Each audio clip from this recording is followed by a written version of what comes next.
Hello.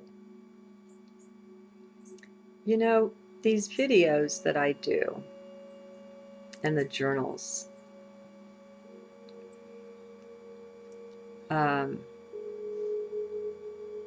these are my musings. These kind of things play internally for me, not all the time, but a lot.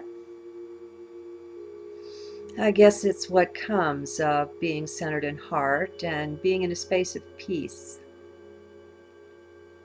Oh, the chimes that are playing now sound the same, but they are not the radiation protection. These, the energy that goes with these is called mental focus and clarity. So maybe some of you will be able to distinguish the difference in the energy, just as an experiment and just for fun. Now, my interior meditations have really been soaring here. And I thought for fun, I'd take you along, those that want to go with me. Now, I don't know if I'm going to be able to sit as still as I need to in order to stay properly with this little video toy. See, it really does kind of require me to be still. So we'll see. And I just got a warning on it. What can I go turn off? My goodness. I turned off Skype. Thought that would be enough. There, I turned off something else. We'll see if that will do. Now, just for starters, and you know, as I'm sharing with you, I'm sharing with me what's going on in there. And diet is something that's pretty critical to me right now. And I know that many of you, maybe the bulk of you, are way ahead of me in this. I've only recently begun to get pretty intense about trying to have everything organic and to have, you know, the seeds and the nuts and the really good supplements and all that kind of thing. I'm just finally learning to love my body.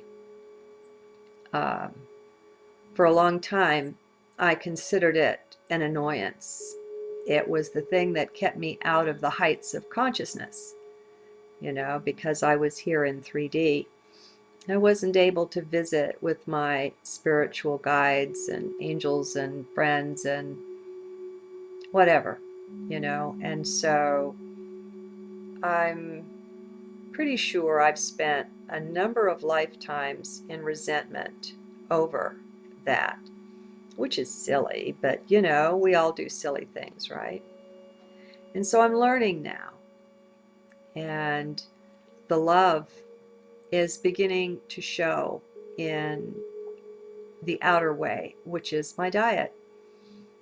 And I just thought I'd share a neat little tidbit. I eat very little meat. Some people wouldn't call it meat, but you know, there's fish and fowl. And I have a pot pie now and then. I have a preference for the Marie Callender variety, kind of a deluxe pot pie. I love the crust on them. And I usually save some of the flesh that's inside and cut it up for my pets. Having only one dog and being minus 3 cats, you know, time to go get a cat again, I think. But anyway, okay, so the tidbit that I was going to share with you was that morticians will know this. Once upon a time, there was a certain amount of embalming fluid that was necessary for those not being cremated. And in the last decades, a whole lot less is required. The mixture has changed significantly. because of the preservatives in our flesh from our diet. And this is usually from the meat, not always, but a good deal of it. And it's interesting the way they tell us, oh, it's just this tiny, tiny little percent, and that's not harmful at all, and so don't worry about it. And if our bodies could take it in and then flush it out, that would be the case. But unfortunately, they don't. It gets into the cells, it gets into the bones, it gets into the structure. And so it becomes cumulative. And so you have the tiny bit on top of the tiny bit on top of the tiny bit. Interesting little tidbit. And the one other thing I'll say before I leave that, everything is energy. Everything is consciousness. It appears to us as solid substance, and we deal with it like that. But I like to remember that it's all made of atoms, and atoms almost aren't there. All that emptiness in there. So ultimately, what's really important is the energy in things. And so the flesh that you eat had a life of experiences, and that's what you're consuming with that.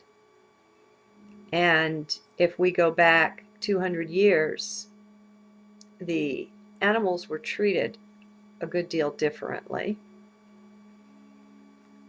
I'm not saying they were perfect, they were not. But at least the animals had more freedom.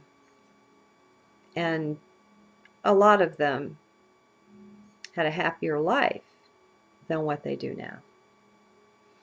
And so all of their experiences, including whatever kind of experience they had when they were slaughtered, is attached to that meat. And we take that in. And then we are required to process that. We're putting that load on our body and on our consciousness. Okay? So it's just something to consider. Aside from the simple, basic chemical soup of all the things that they were fed and so on. So everything gets down to being energy. Now, I want to say there are already some that will want to tune out. And that's fine. I don't mind a bit. I really don't. It doesn't matter to me. But here's my suggestion.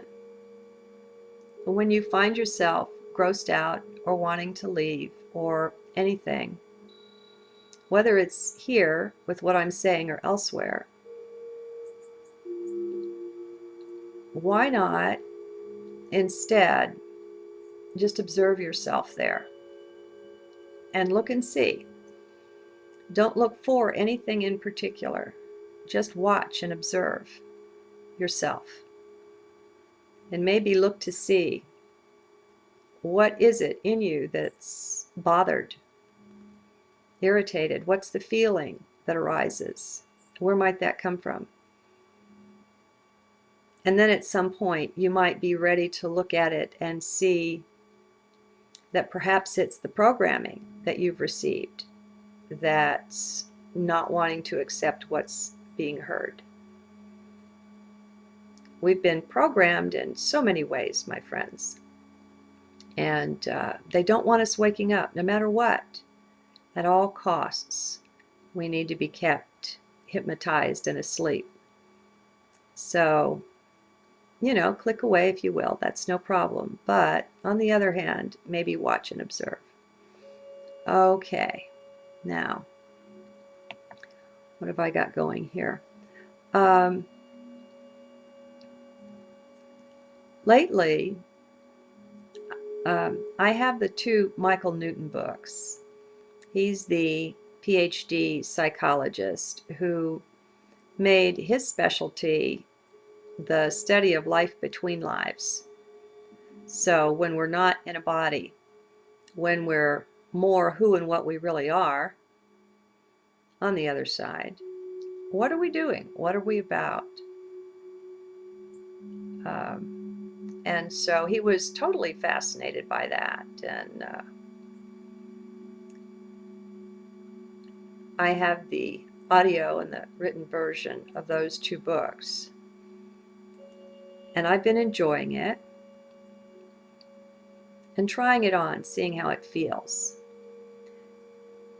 Now, here's something to consider. We are in all of our lifetimes right now. Right this minute, you're being born. In this and in every body you ever wore. Time isn't what we've been taught, what we've been told. It's quite a bit different. And as the Earth's frequency rises, the solar system, as our frequencies rise, we're coming up out of the sludge and the soup and the goo that we've been mired in. And we're perceiving a lot more. And time is slipping away. As the Mayan calendar says, time shall end at some time within the next 12 months. Kalaman says in October this year. There are a lot that say in December of 2012. It doesn't matter. We're in the end cycle for not life, not everything, just for time as we've known it. Come on, the calendar is measuring time. That's what's ending. You think you could end? That's hilarious. All right. Stay in heart. Stay in heart. Now, when let's say in this body, I have a near-death experience. Something happens to me and I find myself on the other side. And I'm there with my guides and I'm getting my life review and I'm going through all of that. Well, that's very interesting, but you know what? That is still not the wholeness of me. How do I know that? Because I still have the consciousness of the one who was inhabiting this particular body. And I have lots of bodies. So even though that's on the other side, as we call it, some even call it heaven, because there's a blissfulness and there's a love there that we're in, that we are, that, could be seen as heavenly, but it's still not the fullness of what and who you and I are, because it's still got this limited focus of the one body, the one lifetime.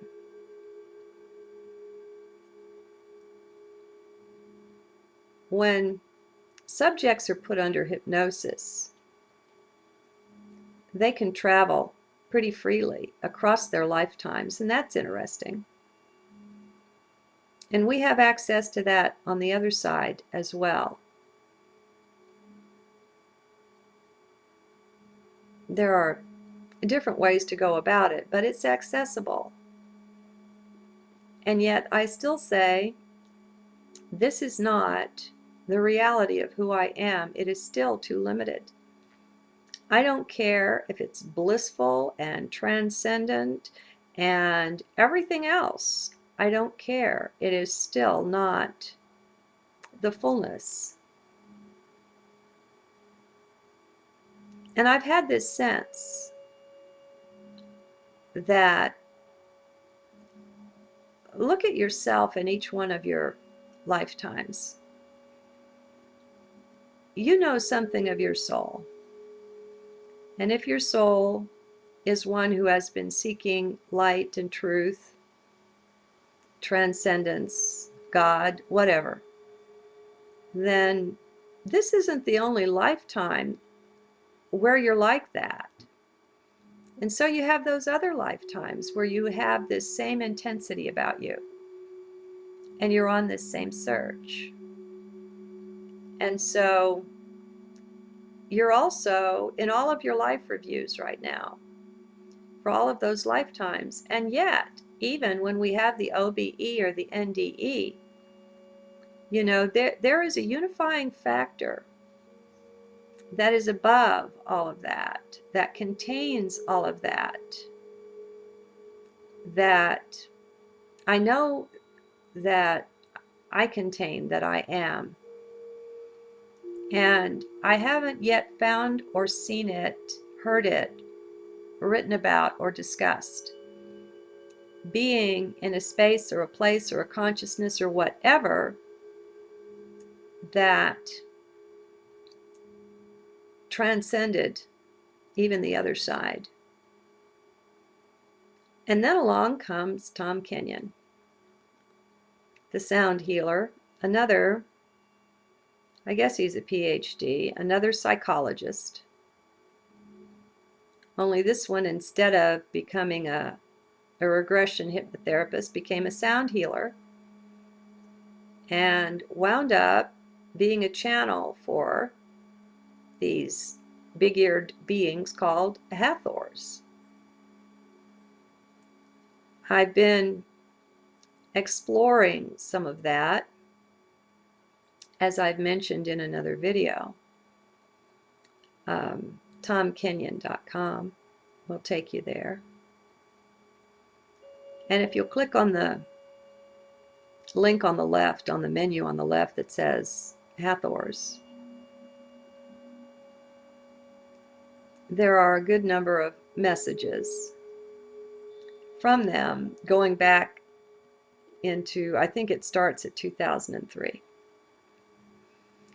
And I like what they say. I like the way they say it. I like the simplicity that comes through. It's simple, it's basic, it's clear. You get the sense that there's a lot of complexity writing behind it, but they don't deliver that. They deliver such a clarity, and it feels right to me. It feels good at this point in my journey. So I ran across something they said in one of their messages, and let me try to share the sense of it with you. You know how I talk about the way we get identified with our body and with our mind.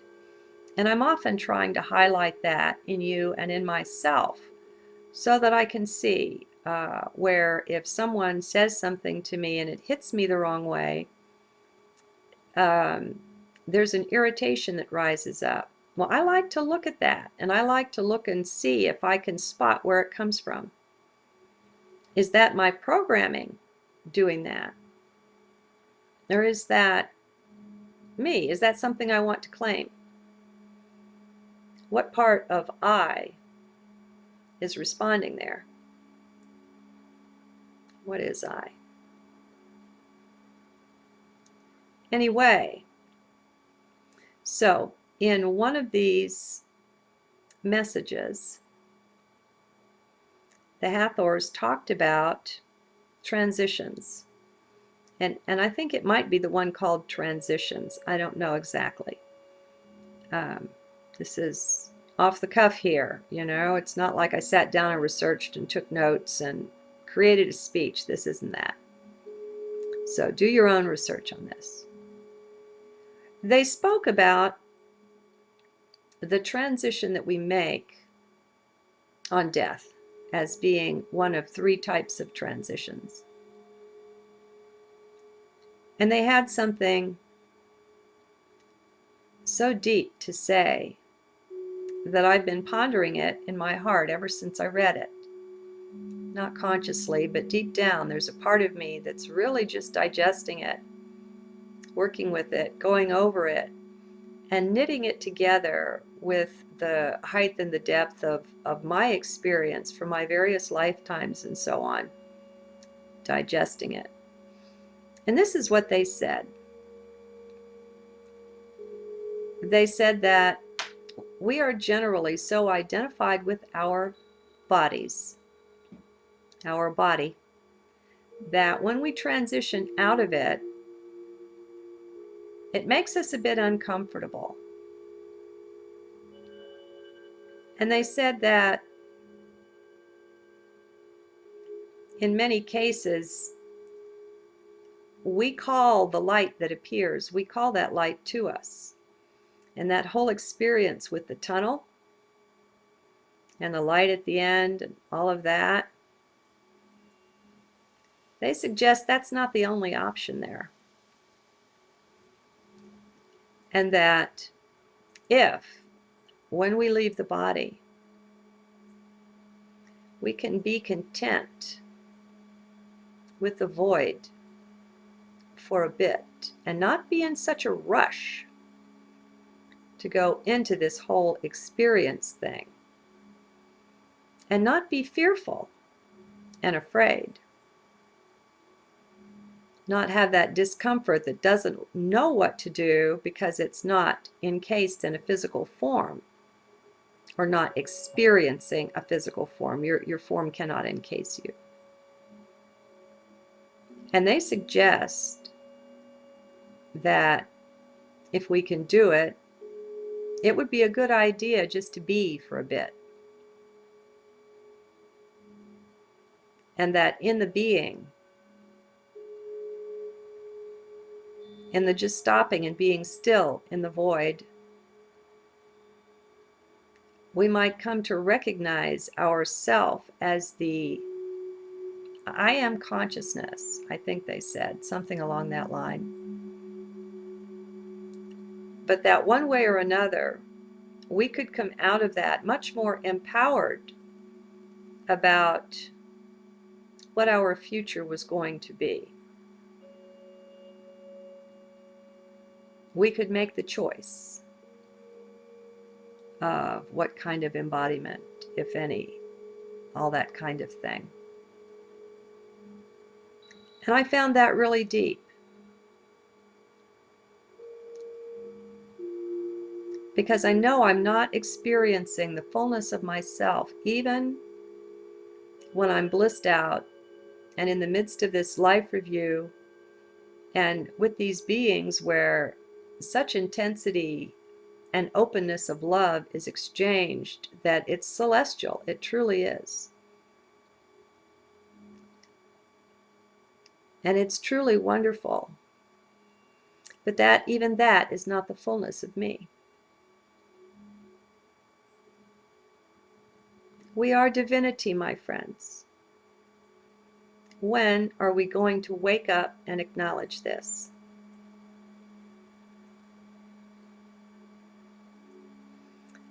The first one that I ever heard offer a caution about going into the light was, or goes by the name Robert Morningsky. I think that's what he calls himself. He's Native American, and he has quite a story about it. I mean, to him, he even paints going into the light as something negative, something that we're programmed to do. And there have been others. I think maybe I read something from the Cassiopeans. And again, that's channeled, so, don't trust it any farther than you can throw it, but consider it in your heart, that's all. With these things, we just consider them. I'm not saying I hold belief in these things. So, saying that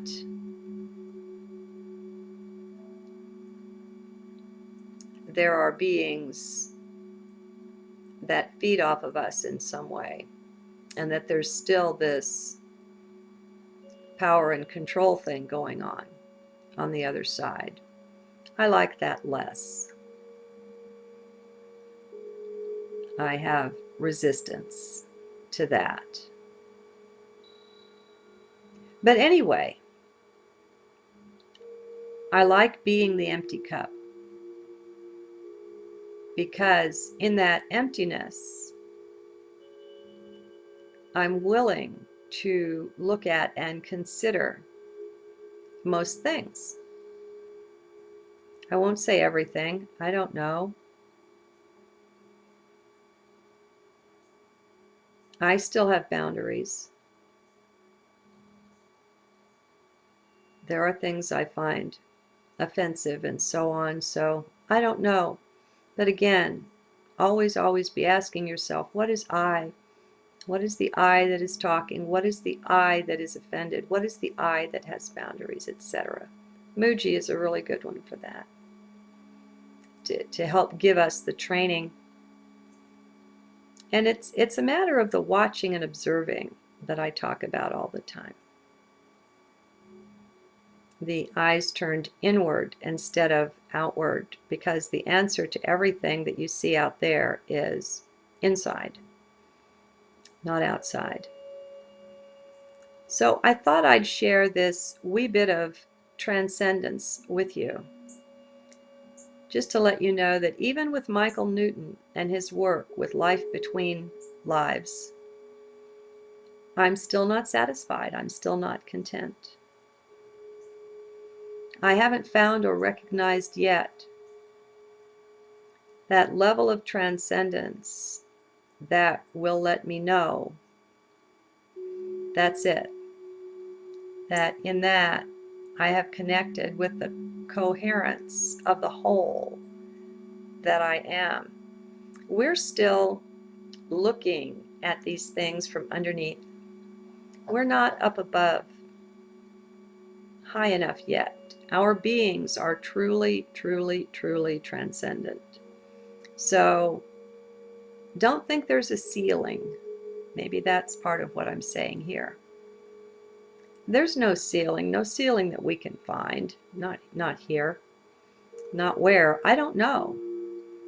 I don't know that there is a ceiling. But I have a sense of what I'm after. And it's something that unifies the whole. And by that I mean everything. All of cosmos, all universes, galaxies, all lifetimes, all dimensions, all densities, all, including the void, including the emptiness, including the, it's untouchable, it's unspeakable. I like the way the Syrian High Council has a phrase for God, source, or spirit that they use sometimes, and it's all hyphenated. And it goes like this: that which was, that which, all that was, all that is, and all that shall be. Or something like that. The Buddhists have undifferentiated suchness. That's not quite it though, because I also include the differentiation. And I speak for all of us in this.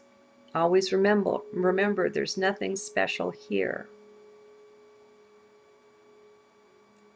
It's a oneness and it's a wholeness, and how it can wear all these different faces, different expressions, different experiences, I don't know. How can it do that? I mean, the simple answer you would give to a child is because it's God. Well, that doesn't say anything, does it? Because I say so. I didn't like that one any better than you did, I bet. Maybe there is no because. Maybe because is too linear. I'd go for that. So anyway, don't let anything limit you. Please recognize that words can't be put to you. You can't be contained, not even in words, much less in a body, or 2 or 10 or 2 million. Okay? You have a magnificence and a majesty and an awesomeness that goes beyond anything the mind can conceive. I mean, we've left the mind behind a long time ago, folks, in these journals. Come on. We've been all kinds of places that mind wasn't qualified to go. And so we're doing some more transcending here. And I can't even tell you what we're transcending. I can't tell you what we're transcending to or anything else. But I do like taking you along for the ride. See you again soon.